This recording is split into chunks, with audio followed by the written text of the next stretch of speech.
Dear students, now today's topic is extraction of iron from its ore. इससे पिछले वाले lecture में हम लोगों ने एलिंघम डायग्राम के बारे में स्टडी किया था कि एलिंघम डायग्राम क्या चीज़ एक्सप्लेन करता है, एलिंघम डायग्राम से हम क्या चीज़ पता कर सकते हैं। अब जो नेक्स्ट स्टेप है उसमें है extraction of iron from its ore. ये एक एप्लीकेशन है, अभी हम लोग सेकेंड स्टेप ही पढ़ रहे हैं। उस सेकेंड स्टेप में ये कुछ एप्लीकेशंस हैं, जैसे आयरन का एक्सट्रैक्शन, कॉपर का एक्सट्रैक्शन, जिंक का एक्सट्रैक्शन, है ना। तो आयरन के एक्सट्रैक्शन के लिए सबसे पहला काम क्या है, हमें आयरन के ओर की नीड होगी। अब आयरन के ओर्स जनरली ऑक्साइड्स ओर से आयरन को एक्सट्रैक्ट किया जाता है। ऑक्साइड्स ओर कौन कौन से आयरन के, एक है हेमेटाइट, मैग्नेटाइट है ना, ये दोनों ऑक्साइड्स ओर है आयरन के। इसके अलावा सिडेराइट भी यूज किया जाता है। सिडेराइट है आयरन का कार्बोनेट का ओर है। आयरन पायराइट है, वो FeS2 है, आयरन पायराइट FeS2 है। सिडेराइट FeCO3 है। लेकिन जो सबसे ज्यादा यूज किया जाने वाला ओर है वो है ये हेमेटाइट। हेमेटाइट से आयरन का एक्सट्रैक्शन हाईएस्ट अमाउंट पर किया जाता है। अब आपको पता है कि अगर हमें एक्सट्रैक्शन करना है तो सबसे पहला प्रोसेस क्या है, pulverisation, means crushing of ores, ores को क्रश करना। सेकेंड स्टेप क्या है, सेकेंड स्टेप में हम लोग यूज करते हैं कंसंट्रेशन। कंसंट्रेशन के लिए अब इस ओर का अगर कंसंट्रेशन किया जाए तो पहला हमने आपको तो भी एक्सप्लेन किया था कि हाइड्रोलिक वॉशिंग तो हर एक ओर के साथ की जा सकती है, because it is based on the gravity separation. तो ओर की में जो प्योर ओर होगा उसका ग्रेविटी ज्यादा होगी, इम्प्योरिटी ऊपर होगी, वो पानी के साथ बह जाएगी। तो सबसे पहला जो होगा वो होगा इसमें हाइड्रोलिक वॉशिंग या ग्रेविटी सेपरेशन, है ना। हाइड्रोलिक वॉशिंग किया जाएगा। हाइड्रोलिक वॉशिंग के बाद हम क्या करेंगे, दूसरा प्रोसेस। अब आयरन का है तो आयरन के लिए हम लोग जनरली क्या यूज करना चाहिए, कौन सा टेक्निक यूज करनी चाहिए हम लोगों को, यस, मैग्नेटिक सेपरेशन, ठीक है ना। तो ये तो हमने कंसंट्रेशन कर लिया ओर का। अब जो कंसंट्रेटेड ओर मिला उसको हम क्या करेंगे, ऑक्सीडाइज करने के लिए, क्रूड मेटल बनाने के लिए हम लोग क्या करते हैं, कैल्सिनेशन या रोस्टिंग की जाती है। अब ये तो ऑक्साइड की फॉर्म में तो पहले से ही प्रेजेंट है, लेकिन इसमें इम्प्योरिटी भी तो प्रेजेंट होगी कुछ, सारी की सारी तो हाइड्रोलिक वॉशिंग से या मैग्नेटिक सेपरेशन से अलग नहीं हो सकती। तो इसका मतलब इसमें जो वाटर वेपर्स रह जाएंगे, वाटर क्रिस्टलाइजेशन रह जाता है, तो उसको जनरली हम लोग कैल्सिनेशन से अलग करते हैं। कैल्सिनेशन कार्बोनेट ओर के लिए तो हाईएस्ट एप्लीकेबल है, लेकिन अगर ऑक्साइड ओर भी है तो उसमें जो वाटर ऑफ क्रिस्टलाइजेशन अगर प्रेजेंट है तो उसको भी अलग करने के लिए हम लोग कैल्सिनेशन करते हैं। ठीक, सल्फाइड अगर ओर होगा तो फिर रोस्टिंग तो करनी पड़ेगी। तो मतलब सेकेंड स्टेप जो है वो कैल्सिनेशन और रोस्टिंग दोनों में से कोई भी एक प्रोसेस यूज की जाती है, जैसा भी ओर हो, है ना। इसके बाद का जो प्रोसेस है वो है रिडक्शन। तो ऑक्सीडेशन का प्रोसेस था, उसके बाद है रिडक्शन, और हमें रिडक्शन ही इंपॉर्टेंट है इस एक्सट्रैक्शन में। आपको पता है कि इसमें आयरन ऑक्साइड जो है वो कंसंट्रेटेड ओर लिया गया है, उससे रिडक्शन किया जा रहा है, जिससे हमें मेल्टेड आयरन मिल रहा है जो कि ब्लास्ट फर्नेस में बन रहा है। तो यानी अगर रिएक्शन हो रही है, इसका मतलब उसका जो डेल्टा जी है वो कैसा आ रहा है, नेगेटिव आ रहा है। मतलब दो तरह की रिएक्शन हो रही है, रिडॉक्स रिएक्शन हो रही है। पहला तो रिडक्शन अगर हम समझें तो रिडक्शन हो रहा है किसका, जो आयरन ऑक्साइड, भाई Fe2O3 हो चाहे Fe3O4 हो, दोनों ही FeO में कन्वर्ट होंगे। तो इसका जब रिडक्शन होगा वो से रिडक्शन होगा तो क्या होगा, Fe बनेगा और हाफ O2 का फॉर्मेशन होगा। इसका अपना एक डेल्टा जी होगा, है ना, डेल्टा जी नॉट लगा देते हैं। अगर ऑक्सीडेशन हो रहा है तो ऑक्सीडेशन का मतलब है कि कार्बन है वो बर्न हो रहा है, जो कि कार्बन मोनोऑक्साइड बना रहा है, इसका भी डेल्टा जी होगा। यही कार्बन मोनोऑक्साइड, ये कार्बन, दोनों में से कोई भी यूज किया जाएगा रिड्यूसिंग एजेंट के तरह, तो इसका भी डेल्टा जी होगा। यानी जब ये दोनों रिएक्शन को हम ऐड करेंगे तो डेल्टा जी इसको ऐसे लिख सकते हैं, सी से CO इसको हम लिख सकते हैं FeO से Fe, है ना।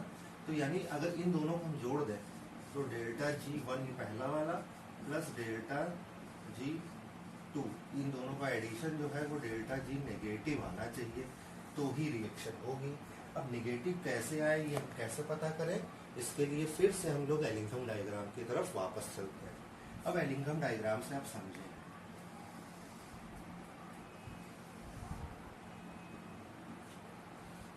थोड़ा बड़ा बना लेते हैं, ठीक है ना। ये बात समझ में आ रही है आपको, इधर बना लेते हैं, ठीक। ये टेम्परेचर रेंज है यहाँ पर, और यहाँ पर क्या होता है, गिब्स एनर्जी है, जैसे अगर डेल्टा FG नॉट कहते हैं, इसे टेम्परेचर रेंज कहते हैं। अब आपको पता है कार्बन और कार्बन मोनोऑक्साइड हमें दो लेने, उस दिन हम लोगों ने जब पढ़ा था तो एक ऐसे था, एक ग्राफ कुछ ऐसे जा रहा था, है ना। ये था carbon plus half O2 gives carbon monoxide, और ये वाला जो था वो था CO plus half O2 gives CO2, ये था। अब इसी में यहाँ पर एक और ग्राफ होता है, ये है आयरन का, और आयरन के लिए क्या है FeO, Fe plus half O2 gives FeO, ठीक है ना। ये दिखाई दे रहा है, ये जो टेम्परेचर रेंज है ये लगभग है 1073 केल्विन नियर अबाउट, ठीक। एक स्लोप ये है, एक स्लोप ये है, एक स्लोप ये आयरन का है, आयरन प्लस हाफ O2 से FeO बन रहा है बीच वाला ये, ठीक है ना। अब क्या होता है, अगर हम समझें इसको टेम्परेचर के अकॉर्डिंग कि कब कार्बन होगा कब कार्बन मोनोऑक्साइड इसमें रिड्यूसिंग एजेंट होगा, क्योंकि दोनों ही होंगे। देखिए अगर हम इस टेम्परेचर रेंज को लें तो इस टेम्परेचर रेंज पर अगर हम चलें तो ये वाला जो ग्राफ है, ये वाला जो कर्व है हम कह सकते हैं वो इससे तो ज्यादा निगेटिव है, इसकी वैल्यू देखिए ज्यादा निगेटिव हो रही है ना। ज्यादा निगेटिव है इसका मतलब कि जब हम ओवरऑल डेल्टा G निकालेंगे, मान लीजिए ये 400 है माइनस ये माइनस 500 है नीचे वाला, है ना, ये है माइनस 200 मान लीजिए, ठीक। तो अब और ये नीचे वाला 4 5 माइनस 600, ठीक।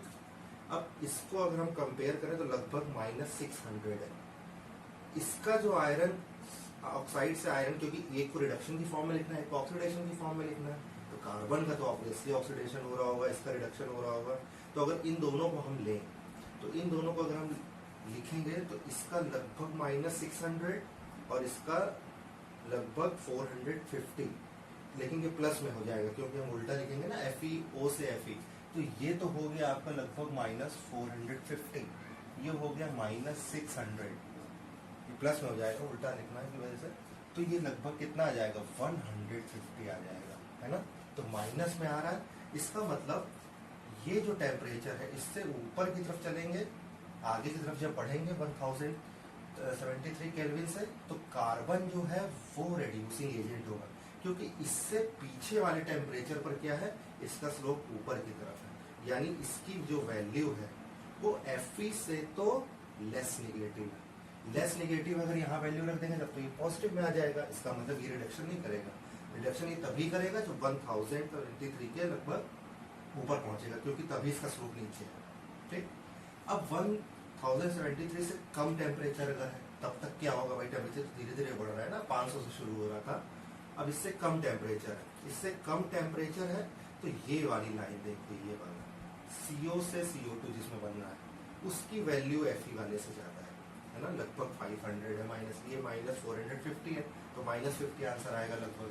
तो इसका मतलब है कि जब 1073 केल्विन से कम टेम्परेचर है तब तो ये रेड्यूसिंग एजेंट है कार्बन मोनोऑक्साइड, क्योंकि इसका जो स्लोप है वो Fe से मोर नेगेटिव है, और जब 1073 केल्विन से ऊपर पहुंचता है टेम्परेचर तो इसका जो ग्राफ है, इसका जो कर्व है वो Fe से नीचे की तरफ है, ज्यादा नेगेटिव है, तो फिर ये रेड्यूसिंग एजेंट होगा। तो दोनों रेड्यूसिंग एजेंट भी है, कार्बन भी है, कार्बन मोनोऑक्साइड भी है, लेकिन टेम्परेचर डिपेंडेंट है। इस टेम्परेचर से कम टेम्परेचर पर ये है CO, और इतने से ऊपर टेम्परेचर बढ़ेगा तो ये हो जाएगा रेड्यूसिंग एजेंट। तो इसको अगर ब्लास्ट फर्नेस वाले में देखें तो आपको पता है कि इस तरह की ब्लास्ट फर्नेस अभी बनाई थी ना, उसमें क्या था, ऊपर से जब ओवर गिर रहा था तो यहाँ तो टेम्परेचर था लगभग 500 केल्विन, टेम्परेचर तो कम है 1073 से, और वैसे भी यहाँ से जब एयर जा रही है तो कार्बन इतने कम टेम्परेचर पर, तो जो चार्ज में कार्बन था, कोक था, वो तो खुद बर्न नहीं होगा। गैस जैसे ही ऑक्सीजन पहुंचेगी तो वो कार्बन मोनोऑक्साइड का फॉर्मेशन करना शुरू करेगी, मतलब जो कार्बन है बहुत कम स्लाइटली बर्न होगा और कार्बन मोनोऑक्साइड बनाएगा।